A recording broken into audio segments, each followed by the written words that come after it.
champions. We'll see what decision he's actually going to make. Victor? Luck's being hovered right now, and it is going to be Lulu locked in. So, making his way towards the mid lane as, okay, Relentless Pursuit now on cooldown. Polymorphed as well. And BDD has to flash to get himself out. That is the flash from Selfmade, and he does get himself the Whimsy shield. And First Blood goes down. Obviously, Renekton, Nidalee, this is a bread and butter duo. It's the evolution of Renekton and Elise. Let's see what is going to happen here. Yep, Spear is going to connect. Flash out from Whippo. Is Rascal in trouble? He's going to flash away, and that's going to be cleared. Locking down the kill. Primal Surge keeps him alive, and somehow Gen.G navigate it. But teleport coming forward. Nemesis. Skippy comes on in. And that is going to be a dead Nidalee and double buffs over to the Fnatic mid laner. And this is going to mean that Malphite now... Rascal did end up picking up a kill onto Nemesis in the 1v1. Whippo's going to turn up. He gets found on a ward, and this is all going to hell in a handbasket as in goes Clid with the pounce. Whippo in a bit of trouble, looking for the safety of his turret. Cull the Meek is gigantic, burning down with the red buff, but does have the potion. As now Rascal getting in behind this turret. Slice Dice looks for another Color-Meek, but he might just be dead here as he goes back towards the turret, but it doesn't grab him. There are minions still there. This is so dicey. Meanwhile, in the bottom lane, there are kills going down, but we do not want to go down there. We want to see what happens here. Spear goes wide, BDD looking for the double tap onto Whippo, doesn't find it, but in goes Rascal. He's going to die, but look, it's all about those buffs. They're just going to go into the nether. On the Graves. They traded 1-for-1 up in top lane. Let's take a look at how this replay transpired. So they're trading into quite a lot of minions. The cannon there as well. Hitting a little bit. Hylissang just gets rooted up, and Mr. Years is here.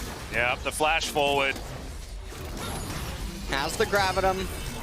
And Reckless just barely trying to run away, but as well with his grit, gets quite a lot of armor in late game team fights. And it's also going to be the only real armor that he'll get as well. It doesn't build a lot of it, so it does mean that stacking those mountains is even more important, as Clid is going to be able to take down the ocean. And the Cloud Drake does going to segue pretty beautifully into Shelly being taken here by Gen.G.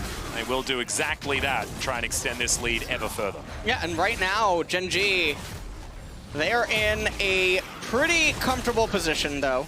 All things considered, they're going to get the Rift Herald very early, and it's important that they're the ones getting it, because they're the ones that don't scale. They need to keep accelerating and trying to get as much gold as they possibly. If it's Mountain Soul, and then Fnatic find a miracle team fight and then stack up 4 of them, it's looking like a game that they can run away with. However, right now, Gen.G have such a huge trade for flashes isn't necessarily what Fnatic want. They do want to be able to take down this turret, though, as there's the Zenith Blade. Rascal actually deciding just to tidy up this turret, as Hylissang might just go down here. The turret is going to finish him off, but can they grab Rascal is the question. Color-Meek is so strong, he almost had the Ruthless Predator back available, but in the meantime, Gen.G will take down this inner turret with the help of Shirley. She's not actually required for this one, but we'll see whether they can deal with the inhibitor. She got very confused for a moment there. Shirley, it's absolutely okay. Just put your face into this turret instead, and she does so.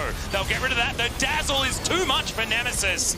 As now, we'll see whether Gen.G do decide to take the inhibitor. Looks like Shirley. Well, Gen.G are very happy with this trade, though. They now get a Mountain Dragon for themselves, and this is really big because no one on the side of Fnatic are ever getting any sort of pen. So it also brings them 1 dragon away from Mountains. Okay, well, they do this pretty quick, in case anyone forgot. Oh my god, yep. That's Severum and the Calibrum certainly going to be able to net them a Baron. That is going to go down very, very quickly. Rascal in with the dominance. Whippo is very tanky, but that is a huge snare from the Dazzle. And the Cosmic Radiance means no one's killing Gen.G at this point in time. And that's Hylissang falling down. But that's a really great ultimate out of Whippo. As now Life trying to keep his whole team alive and doing a great job of it. Fnatic just need to do damage, but they can't do it. Yeah. Clid gets over the wall. Life does the same thing with his flash. And now Selfmade, he just wants something, anything, off the back end of this. As Gen.G, they go in the wrong direction, trying to corral them Fnatic. And now the Dazzle comes in yet again. Clid dives on top of Reckless, unable to lock down that kill just yet. Selfmade in trouble as Ruler. Oh my god, the AoE and Gen.G, they say no. And Aphelios says how many years? And this might just be it.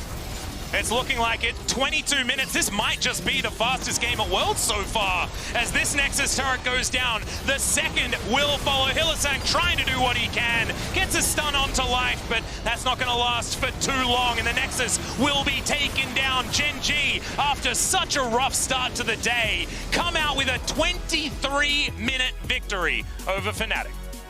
And, I mean, that is